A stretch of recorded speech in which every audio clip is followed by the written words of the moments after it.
Hi Aquarius, welcome. So tingnan natin kung sino yung soulmate mo. Sign and clue, mga sinyales, katangian. Start na tayo. So kukuha tayo ng 4 dito para mabilis tayo ngayon. Then 4 din dito. Sa card na to.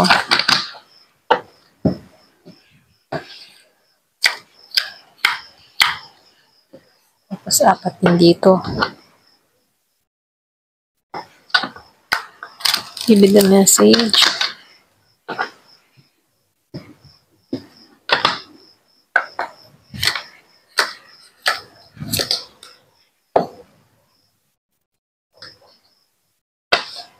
Then 4 din dito.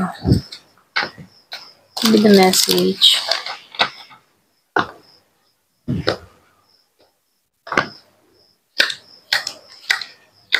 Ayan, so start na tayo.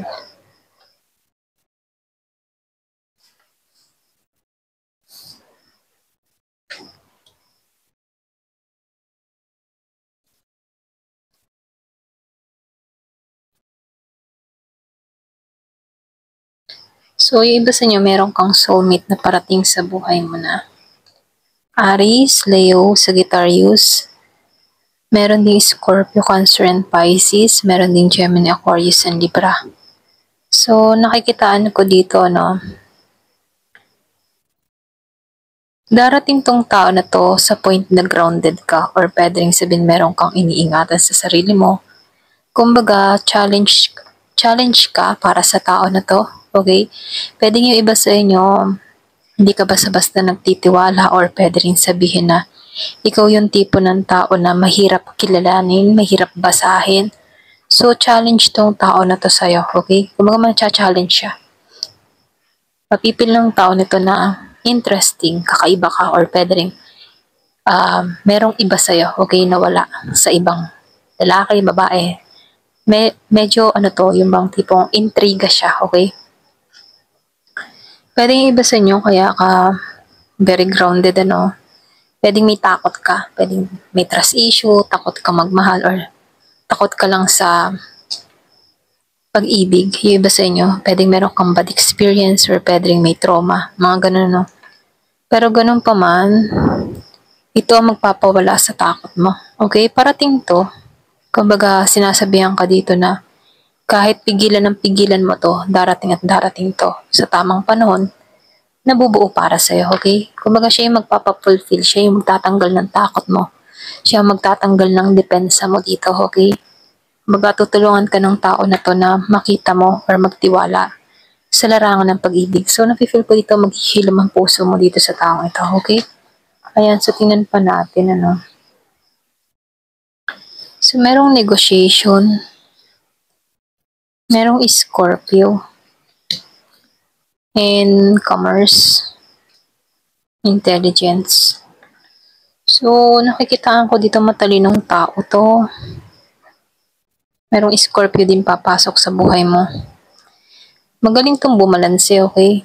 Magaling tong humawak ng pera. Magaling tong bumalanse ng emotion. Maging yung kanyang, kumbaga sa trabaho at sa kanyang love life, magaling siyang bumalanse, okay?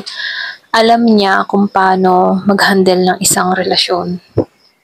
So, lumalabas din dito matalino tong tao.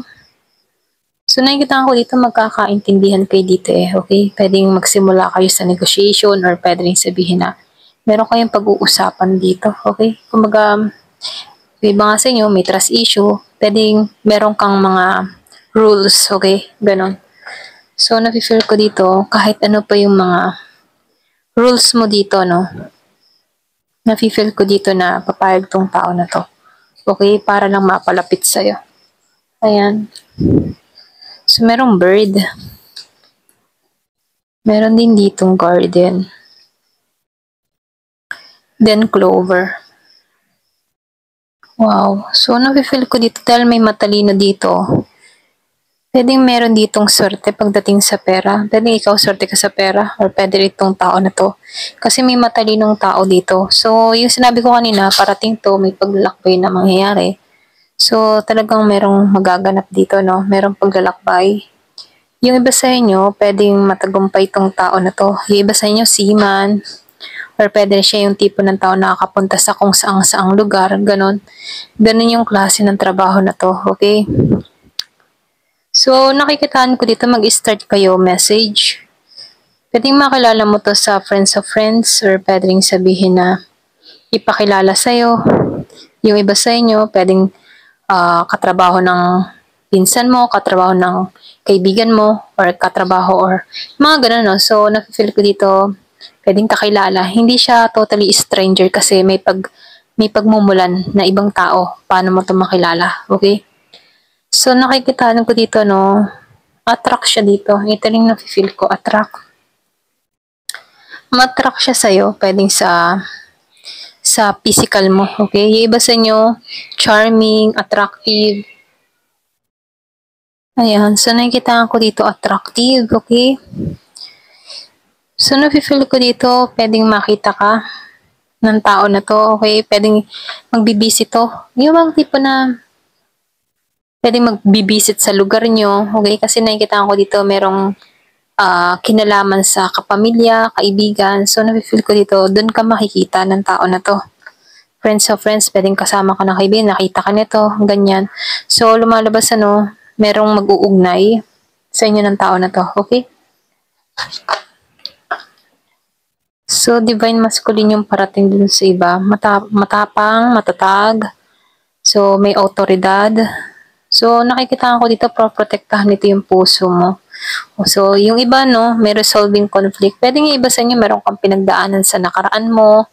Siya yung makakatulong sa'yo para magtiwala rito. Mararamdaman niya na meron kang lungkot or pwede rin feel niya kasi meron ditong pagka-impact, pwedeng siya yung tipo ng tao na impact na nararamdaman niya yung nararamdaman ng tao, ganun, okay? So, nakikita ko dito, siya yung para sa'yo, siya yung makakaunawa sa'yo, at siya yung compassion na ipagkakaloob sa'yo, okay? So, lumabas dito, no, may boundary ka talaga. Yung sinabi ko kanina pa lang sa umpisa ng reading, nagpuput ka ng boundary, may trust issue, okay?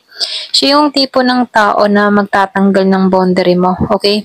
So, nafe-feel ko dito, pinoprotektahan mo kasi yung puso mo. Pwedeng marami kang ng karanasan, marami ng karunungan, okay?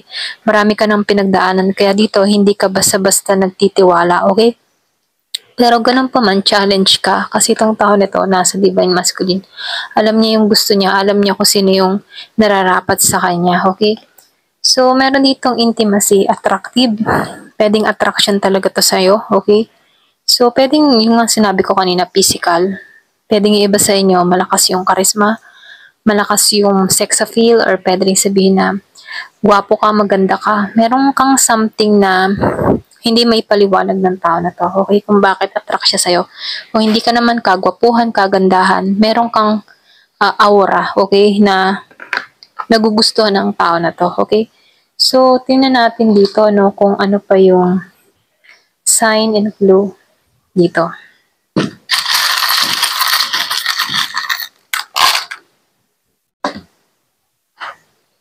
So, meron ka dito, merong ita, pwedeng yung iba sa'yo nasa Italy siya, nakadestino, kung siya'y seaman pwede nakakapunta siya sa iba't ibang lugar. So, merong true, totoo to, yung tipo na good to be true, o yung ganun, okay. So, nakikitaan ko rin dito, kiss. Mabuti tong tao na to. So, dalawang beses na good. Pwede yung good kisser, or pwede rin sabihin na yung bang tipo na pareho kayong mapapabuti sa isa't isa. So, merong wish, merong hiling. Pwedeng hiling mo to. Pwede rin humiling ka at ipagkakalob sa'yo. So, kunin ko lang itong mga... So, may pagka-playful siya dito, no? Pwedeng may pagka-pilyo-pilya. Ganyan. Dalawang beses na lumabas yung true. So, totoo talaga to. So, need ng travel. So, nafe-feel ko dito may distance sa inyong dalawa. Bago to sa pakiramdam mo. Kaibahan sa mga na-experience mo. Siya yung susi para magtiwala kang muli So, lumabas yung kiss. Pwedeng iba sa inyo, meron siyang nakikita sa labi mo or pwedeng kissable lips ka or pwedeng na-attract siya sa lips mo. Ganyan. Merong letter G, Y, A. Pwedeng ito yung first letter niya, no? Merong H, Q, and F. So, meron ditong 42, 42, 48, 49. So, meron ding 24, 28, 29. Okay? Ayan. So, ayun yung numero, no?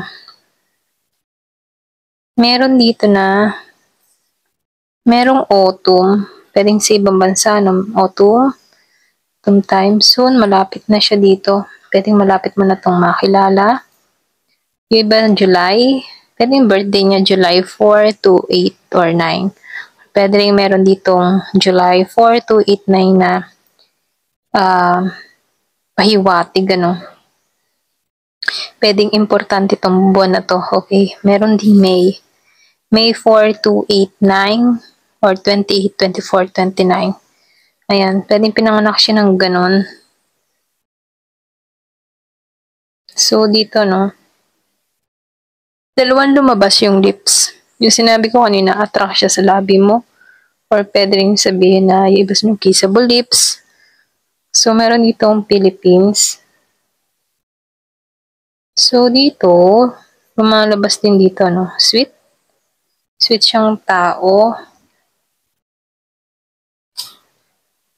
Meron January 4 to 8, 9, 28, 24, 29. Okay? Pwede importante din. Pwede pinanganak siya ng ganon.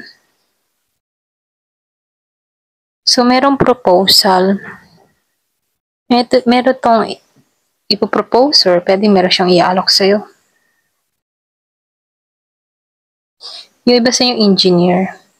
Engineer siya dito. So, food lover.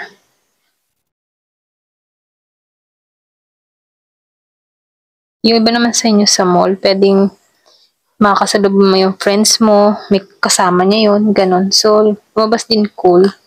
Cool siya or pwede rin pinsan ng friends mo, ganon. Merong police. Yung iba sa inyo police siya. Soulmate mo. Ayan, soulmate mo siya. Ihiwatig talaga. Ito na yung soulmate mo.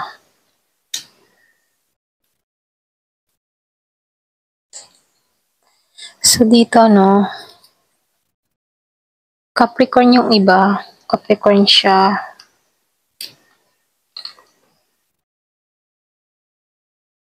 Meron din Sagittarius.